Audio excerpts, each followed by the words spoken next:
This is me, the Undead Viking, and this is episode 2, episode 2 of the Creating Your Campaign World.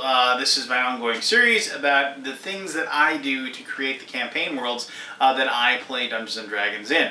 If you want to know a little bit about the background of this whole thing, you can go back to episode 1 in this series and you can see exactly what I'm getting at and what I'm talking about, and you can dive deep as far as that's concerned. But that was determining the scope of your campaign. I'm just going to say that because if I start talking about that, I'll talk forever, and I'm going to skip ahead. Now we're going to talk about mapping out the world, creating the firmament that your PCs are going to tread upon, and how you are going to create that, and how you're going to do the impossible, which is create your own world. Well, it isn't impossible because DMs do it every single day all over the world. Bottom line is that I'm not going to go really deep into how you actually are going to be drawing out these things, but I am going to give you a few little hints, a few little suggestions or whatever. First thing is that there are tons and tons and tons of videos out there that will tell you how to make really cool maps. Now, there's something really fun about drawing. There's something fun about taking an idea that you have in your head and then drawing it out on a piece of paper. Now, obviously, you can go and do these things virtually. I actually have, I think it's like I have a cartography software that I used to use a great deal of, but then I got away from it, actually, because I miss the idea of actually drawing things out by hand. I think there's something to be said as far as that is concerned. It works better for me. I think also, it appeals to my younger nature, because I think as kids we always kind of thought ourselves as being pretty good artists. I think it's just the idea that we have these ideas in our head and we just love the idea of actually creating them. And I have a few friends who actually are really, really good artists. Like, they went to school for it and stuff like that. I suck. Well, I mean, I probably don't suck. I'm probably somewhere in the middle, as all of us are, somewhere in the middle, right? It's one of those things where it's something that if you practice at it and you practice at it and you practice at it, you will become a better than normal artist. But it's just like anything else. You have to put some time into it. I don't give plugs for a lot of different other videos, but if you do go to there's one YouTube creator that he was on hiatus for a long time. He came back. It's WASD20, I believe, is the channel, and he has some fantastic tutorials about how to create a good looking map. Now, that's neither here nor there. You can definitely decide to do that if you want to. You don't have to if you don't want to. You can just draw some boxes on a piece of paper and do whatever. My buddy Jason, whose campaign I'm in right now, he doesn't even really try to make good maps. He just kind of, he's probably going to hear this and he's going to be like, what? I do a good job. But no, I mean, he just takes MS Paint and he draws very, very generic, blobs, if you will, and then he just kind of fills in the rest with his own narrative. And he's a fantastic person at conveying the look of something, conveying the size of something, conveying the feel of something just with words, which I appreciate a great deal. But as the old axiom is, if you have a difference between showing and telling, it's almost always better to show, if you will. I will say this. I once played in an area where we had a dry erase board. We were actually able to use a meeting room at a business, and we played D&D there a lot. And it was awesome because they had a big giant table. We all got to sit around. And the other awesome thing was the fact they had a dry erase board, and whoever's running the campaign, the Dungeon Master, was able to go back and was able to kind of just draw out what people saw instead of having to describe it, which was something really cool. But anyway, that's neither here nor there. So how do you go about creating the campaign world? Well, the first thing is that you just have to decide what kind of campaign world you're going to do. And you're going to go back to the scope of the world before. Now, do you want to create the whole world? Or do you just want to create a little smidgen of the world? Do you just want to create the town that people are based in. Currently in the campaign that I'm in, it's basically a metropolis with a little bit of the outside world kind of mapped out. So, and Jason, like as I said, didn't bother even really trying to create, you know, like individual roads or, you know, to describe anything. He just kind of says you travel to that area and you get there, and kind of describes how the roads change as time goes by and things like that. So, you know, so that's, you kind of have to decide how in depth you are going to go. Now, then when you decide, okay, is this going to be like a city-based adventure? The PCs are rarely, if ever, going to leave the city. All I got to do is draw the city. Then that's what you're drawing. If they're rarely, if ever, going to leave this island they're on, that's all you're going to draw. If you are going to have a kingdom-spanning adventure, then you're going to need to draw something large. If you're going to have them eventually discover like most of the world, that's something you're going to have to probably plot out in some way. Now, I have played in campaigns where I've known the DM, because the DM was me, who just started small and then built it out as the players explored and as they gained levels. As a matter of fact, most, if not all, of my campaigns all occur in the same world, the same planet, the same setting, right? But, like, you know, three campaigns ago is like, you know, just here, right? And in this kingdom here, and like the last campaign I ran is here. These two are never going to meet. I mean, but in my mind, they're on the same globe. They're on the same, you know, plane, if you will. And there you go. So now I'm not gonna. If videos aren't your thing, I am going to say that I did pick this up. This by Jared Blando. I picked up this book. I believe it was off of Amazon. And I think I got it for like, you know, 10, 11, 12 bucks or something like that. And it is like, and as they say, is how to draw fantasy art and RPG maps. And that's just what, and this is a really, really good book. If you feel like you can't draw worth a dang, what it does is it walks you through, like, you know, everything. Like, you know, here I'm not going to show you everything, but like it tells you, like on this page right here, draw out a little map, and then you're going to take that, you're going to make it look more real, and then as you go step by step, it becomes more and more detailed as you go on. And the chapters of the book are pretty explicit. You know, now we're going to put mountains, forests, and rivers in. Now we're going to put in rugged hills and woods and forests. Now we're going to do cities, and how are we going to label the map, and how are we going to do this and the other thing. This is a very good book. I've used this, my daughter's used this, and if you want to create something that looks super cool and super nice for your players to mess around with, then I strongly suggest you take a look at that book and see if it's something that would fit what you're looking for. Like I said, I got it for like 12 or 14 bucks off Amazon Prime. It might have been on sale. I think the MSR, I think like the standard price is like $23, so it isn't even really that expensive anyway. So, the other thing you're going to need is, and I'm strongly in favor of this. Now, everybody has graph paper, everybody has hex paper. Well, maybe not everybody, but almost everybody who's going to be running a D&D campaign, they're going to have some sort of graph paper, and you're going to be using that for your dungeons and for whatever. That's great. Perfect. And for that matter, hex paper, I understand. We all played, well, I shouldn't say we all played, but we all are familiar with D&D, the Expert, X1, the Island of Dread, and how we got exposed to hex maps for the very first time. And like, for whatever reason, we've just kind of adopted that as like, oh, if you're drawing a world map, you need to use hexagrams on your paper. And that's fine, whatever. And if you do that, great. But my opinion is that you just need big, giant, blank pieces of paper.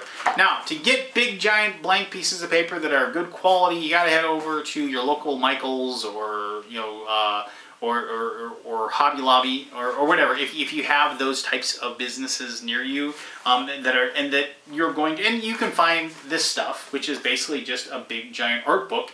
You can find these at any art store, art or hobby store, and like the reason I say Michaels is because you can always get a coupon for like 40% off. So, and they almost always have a rack of these like on clearance at my Michaels, whatever, like certain certain designs or certain like manufacturers of these come in and out of style, and so when they go out of style, then all of a sudden it's like we got to liquidate all of this stuff. So you can definitely pick up these things. And I like, the bigger the better. Like this is 11 by 14.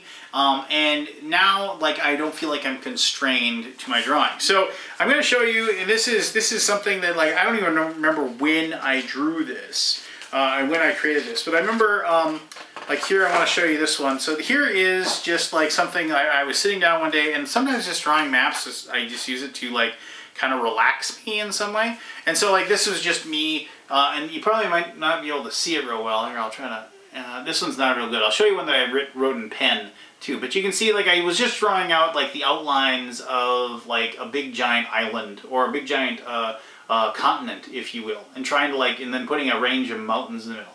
Now, this is not a good drawing in any way, shape, or form. I was just kind of fiddling around with it and trying to do whatever. But the bottom line is that, like, I have this. Like, I found this just the other day. I was like, digging around for, like, one of my big drawing pads, and I said, oh, when did I make this? I have no idea when I made this. But the thing is that I could take this, and I could probably take a half hour and finish the whole thing off, and now I'd have a map of the world. And here I'm going to actually draw you this one. And this was actually my attempt. I was going to be running a Dwarven-based D&D campaign. I had this idea, and I'm not going to go into it right now, but I had this idea, and I was going to call it, their capital was Steelhome, was going to be, yeah, really creative, right? And so then I was going to create this world. And so this one you're going to be able to see a little bit better because it was written in pen. And you can see here I started drawing in like the mountain range there. You can see I even listed off Steelhome there in the middle. And over here, this island over here was going to be like the island of these wild elves. That was my idea. And there was this big giant war and hatred between the two. And somewhere in here was going to be where the humans lived. And they were kind of like, and they were trying to, like, this neutral group of people between, I'm trying to already going into the campaign, but you can see where I was trying to do. I was trying to like create this kind of cool little campaign world. I also had this great secret society that was going to live down here. But I'm, once again, kind of going off track here a little bit. But the thing is that when you draw your campaign map, the big thing is that what you need is you need a very, very sharp pencil. First of all, I'm not a big believer in using mechanical pencils just because when they break, they really drive me crazy. So I actually have strategically placed around my house several pencil sharpeners, the hand crank ones. You can get those pretty cheap actually off of Amazon as well. And I have them strategically placed around the house. My kids love them, you know, and I really like them for two reasons. One, I like having a nice sharp wooden pencil, and I like being able to, you know, have that available to me anytime. The second reason is I like using the pencil shavings you can take the pencil shavings and you can use that like sawdust to as a very, very good flocking material for some of my miniatures. But anyway, but use a pencil. Use a very good sharp pencil. And go out and spend $1 or whatever it is on a really good gummy eraser. Gummy erasers are able to like pull the pencil mark off of your maps without really ripping up the paper very well. And that way, like, you can draw out the map that you want to have, and then you can you know, go back over it with pen. Find a very nice fine-tipped black pen, and you can go over that again, and then you can remove the pencil through that process, and then you'd have your map of the world. Now, the biggest thing is when you create your campaign map, think about where the players are going to be. Think about where they're going to be and where they're going to be traveling. And the big thing is also think in your head, how much of this map do I want the players to know about? That's a really big thing, because do you want the world, like, was everybody going to have a map on the world? Like somewhere? Like you can go down to the Atlas store in your campaign world and they can look up, oh, the Kingdom of the Dwarves is here, or the gnomes are located here, and so on and so forth. Or is it going to be more abstract knowledge that the PCs are going to have? It's like, far to the west lies the land of the dead. You know, those sorts of things. Think about that. And then think about the fact that, like, okay, so maybe the world is scary and unknown, and you want to, like, keep a lot of it hidden. So that map's going to be for you and you alone. Since the map is for you and you alone, decide what you want it to be. If it's for you and you alone, it can be really basic. It can be just some scribble scratches and whatever. But know that as your players expand and investigate other areas of the world, you're going to have to reveal that to them. And there is something to be said about, one, taking your time to make a really good map, whether it is by hand or whether you're doing it on your computer, or even if you're like going online and like stealing, flat out stealing maps, which there's plenty of places to do that online as well. If you go to that trouble, I'm gonna probably go back to this over and over again in these videos. It's going to increase the immersion and, yes, Gookie Kid, the verisimilitude of your world. It's going to make it be a living, breathing place. So, you're going to get out of the world, the world that you create, what you put into it. I mean, it's definitely one of those things. The harder you work at creating that map, the more your players are going to buy into what you've created, and the more they're going to be quietly pleased. And if you have the ability to just once you get done, scan your map, which I can do, and that I strongly suggest, if you have access to a scanner, you do this. Scan your map, and then give each of your players a copy of their known world. Even if it's just the city they're in. If they have a scan of that city, they can take that, they can keep that with their player character sheet. So when you reference certain things about it, saying, oh, you're going to go to the Merchant's Quarter, they can look at your map and they go, oh, the Merchant's Quarter is right there. I mean, currently we're staying at this inn over here, so they can kind of see the pathways that they're going to travel to get that. If they look at that and they say, oh, the Land of the Dead is, to the west of the Dwarven Kingdom of Steelhome, they can see that on their map, and that's something that that's going to help them buy into that world and buy into it and enjoy your world a lot more. All right, so ultimately, if you're creating your own world, there's lots of rules that you're going to read in books like this or see online, where it's oh, rivers have to go this way, or mountain ranges pop up this way, or jungles and forests look like this, and how and you can follow that stuff. But it's been my experience that most players don't. I mean, unless they're like a naturalist or something like that, or they work for as an actual cartographer.